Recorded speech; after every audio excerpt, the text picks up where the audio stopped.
it all comes back to simplicity. You know, it's always the simplest solutions that lead you to your end goal. Right. So my focus has turned on farming on the plant physiology side. How can I take what a plant already wants to do and make it a little better? Enhance it. Yeah. You know, never let corn have a bad day type thing.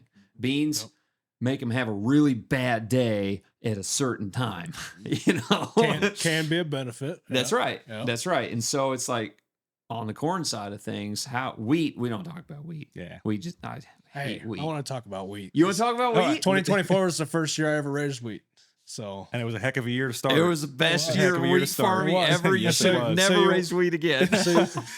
I got more wheat in, so we'll okay. see. But lesson learned from that is you can't out agronomy the weather on the wheat, because that's what. Notate that in the minutes. That needs to go on a shirt. This is what taught me, because it was a great year, right? And so I was planning for an okay year, right? So you're, 50 bushel wheat. And all inputs were based off of 50 bushel wheat.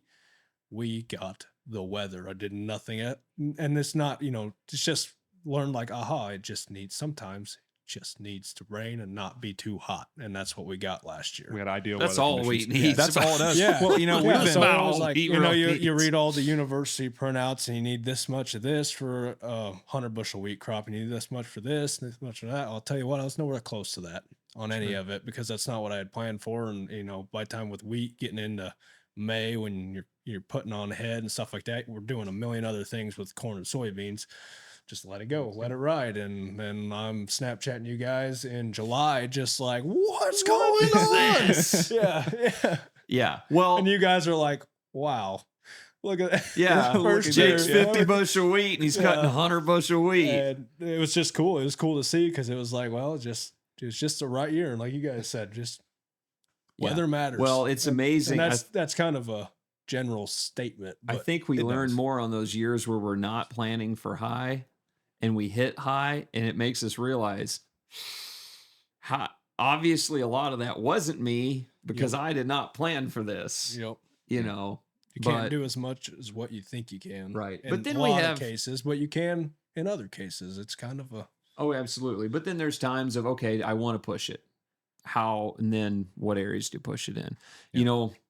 I think as young, as I feel like I've grown out of that phase, but earlier on it was, I want to be the first guy in our area to hit 300 bushel corn. More is better.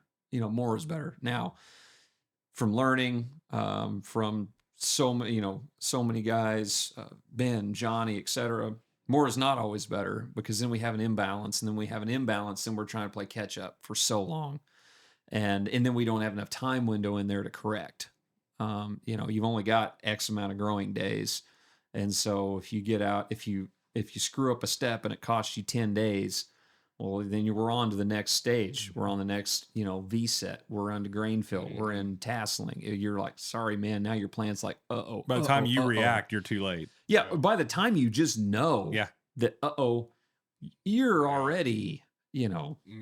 Anyway, but to soil function, the 25, it's like we were talking about. It's like, okay, well, what does soil want to do? Well, early on with cold soils, I want to make sure that I'm focusing on phosphorus and potassium uptake in my plant. I want to do a really good job of that. Mm-hmm. Yeah. Boom. And so how do I do that better? How do I increase that? All right. Well, I'm going to make sure this is just no product. This is just in the tank plan. I'm going to make sure I'm running a really good, a clean, low salt, seed safe starter. Seed safe starter, as safe as possible. Mm-hmm. I'm not going to run a ton. I'm going to run some, and because my goal is to feed that plant, everything it needs until the soil gets to cranking and functioning, and the system gets rolling. Because if we can plant corn in early to mid-April here, we generally have better yield. Yeah, where we're at. You guys are a little later than that, right?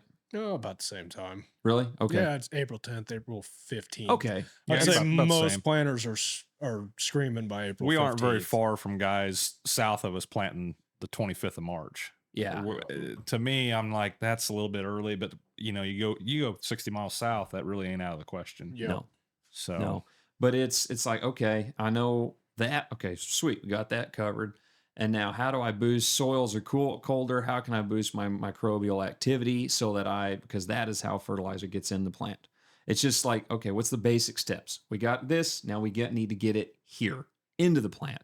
Because man, dude, that's been a topic so heavy the last 2 weeks I've heard guys talk about is fertility efficiency.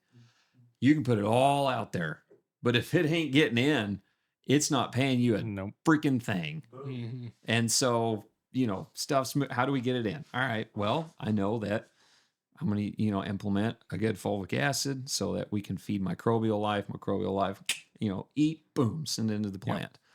And then sugars. Okay, sugar is a very important thing in root development, microbial life, so on and so forth. Plants already do that. So how do I do that and help it early so that it's not stressed doing that? Yep. Okay, I'm going to add a good clean sugar in there. Sweet, got a sugar. And then the carbon side, we talk about carbon, if in good fulvic, there's carbon, strip till, dry.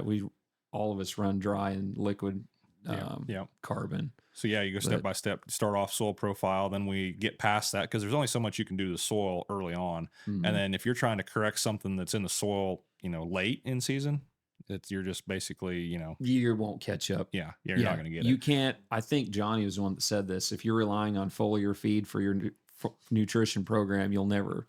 It's not you. You're not going to pack 40 pounds of phosphorus into a plant by spraying it on the leaves. Yep.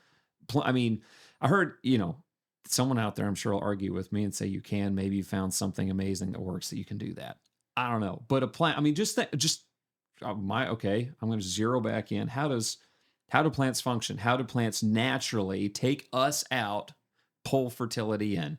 It's all through the roots. Mm-hmm. There's not a thing in nature where a plant is now, getting nutrients through its leaves. Maybe in rainfall, there's an argument there. Yeah, maybe dripping down the plant. Yeah, but then it puts it near the root system. I mean, if it rains, it takes everything you put foliar. Right. You pour water on a corn plant, all the water goes boop, boop, boop. Yeah, Acts like a funnel. It does. It's kind of And cool. it funnels it all down, and you have this nice wet pool right around your root zone. Yeah, amazing. it's pretty Almost neat. like it was And I designed was to like, do how much of that I did you know. do? That was all. I didn't do that none was of it. All the Yeah. plant I needed didn't to do survive. none of it. So So, where's the most impactful? Where can I impact this the most? And I think that's a great way to budget too. I know it is. I can speak from experience in that. It's like, where's my dollars best spent? Okay, we're going to start here and then here and then here. And if this is your budget right here, and this is my cap, this is my bottom, I can't go past here. So, work your way down the line. And dude, when you're out of money and in a market you're not sure about, tap out there. that corn, Find your risk line. it'll finish. And hold it. It'll finish. That corn will finish. The beans, they know what to do. Yeah. If you're at that tap out point, just let your crops do what they know how to do. Yeah. Just let them be. Because if you hit a record yield, but you lose the farm, why? Guys, if you've liked the information that you've seen so far, go ahead and check out the full-length podcast on our YouTube channel. Be sure to subscribe there. It's also on all the major podcast platforms. We're constantly dropping info and more content on all the social media platforms, TikTok, Instagram, Facebook, etc. Check it out for a lot more content.